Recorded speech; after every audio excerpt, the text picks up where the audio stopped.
देहरादून के अस्पताल में भर्ती ये लोग नवरात्र में कुट्टू का आटा खाने से बीमार हुए हैं। फूड पॉइजनिंग के कारण करीब 200 से ज्यादा लोग इस वक्त अलग अलग अस्पतालों में भर्ती हैं। Doon hospital, coronation hospital, synergy और महंत इंद्रेश हॉस्पिटल में लोगों को भर्ती करवाया गया है।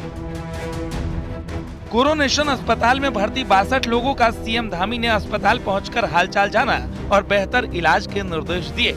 जहाँ तक इस आटे की सप्लाई का प्रश्न है, जो प्राथमिक जांच के बाद सामने आया है कि ये सहारनपुर से इसकी सप्लाई हुई थी और यहाँ जिस डिस्ट्रीब्यूटर को दिया गया था और उस डिस्ट्रीब्यूटर के जरिए जिन जिन दुकानों पर गया था उन सभी दुकानों को सील कर दिया गया है। इनके विरुद्ध एफआईआर दर्ज की जा रही है।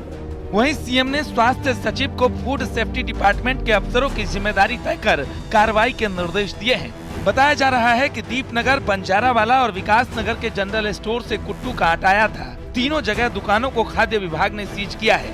बताया जा रहा है कि यूपी के सहारनपुर से कुट्टू के आटे का सप्लाई हुआ था। कुट्टू का आटा सहारनपुर से यहाँ सप्लाई हुआ था और एक जगह से कई दुकानों में भी सप्लाई हुआ और जहाँ भी जांच की गई उसी दुकान से आटा खाने के कारण से या उस संबंधित आटे के कारण से लोगों को यहाँ पर ये तकलीफ हुई है और सभी लगभग 66 लोग यहाँ पर और 44 लोग दून हॉस्पिटल में हैं और सभी को अच्छा इलाज मिल रहा है। सब इलाज की सही व्यवस्था है, लेकिन इसमें एक तो वो दुकान सील कर दी गई है जहाँ से आटा सप्लाई हुआ है या उन और जिन दुकानों पर भी ये आटा गया है, जिन स्टोर पर भी गया है, वहाँ भी सूचना कर दी गई है। उन सभी के खिलाफ कार्रवाई हो रही है और जो स्वास्थ्य सचिव को भी निर्देश दिए गए हैं, खाद्य सचिव को भी, जो भी इस पूरे प्रकरण में जिनके कारण से ये लापरवाही हुई है, जांच करने के बाद उनके खिलाफ भी कठोर कार्रवाई की जाए। वहीं हरिद्वार में भी कुट्टू का आटा खाने से 25 से ज्यादा लोग बीमार हुए हैं। लक्सर के खेड़ी कला निरंजनपुर गांव के बीमार लोगों को अस्पताल में भर्ती करवाया गया है। वहीं कुछ गंभीर लोगों को हायर सेंटर रेफर किया गया है। मरीज और उनके परिजनों का कहना है कि गांव की ही दुकान से कुट्टू का आटा लिया था, जिसे खाने के बाद तबीयत बिगड़ी है। रात हमारी जब मतलब आँख खुली तो हमें चक्कर आए, हमें उल्टी लगी बहुत जबरदस्त। मुझे लगी, हमारी हड्डी को लगी, फिर हमारे बच्चे को लगी। सबकी स्थिति खराब है।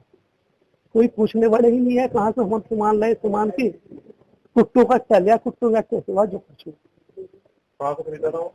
ये गाँव में से खरीदा। हम ना, हमारा वर्ष था कल, तो हम ना अपने पड़ोस में ही जो किराने की शॉप है ना, वहाँ से कुट्टू का आटा लेके आए थे और हमने 7:30 सवा 7 बजे तक खाना खा लिया था और हमारी 9 बजे के आसपास तबीयत खराब होनी शुरू हुई।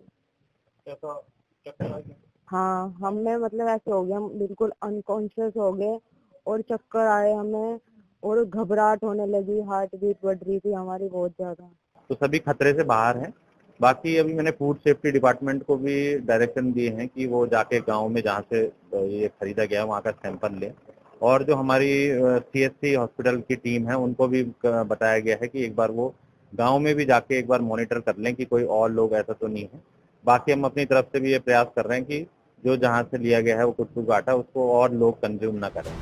फिलहाल खाद्य सुरक्षा विभाग के अधिकारी दुकानों के सैंपल जांच करने की बात कह रहे हैं, लेकिन फूड पॉइजनिंग के बाद मरीजों के परिजनों और स्थानीय लोगों में दहशत बनी हुई है। Bureau report, news 18।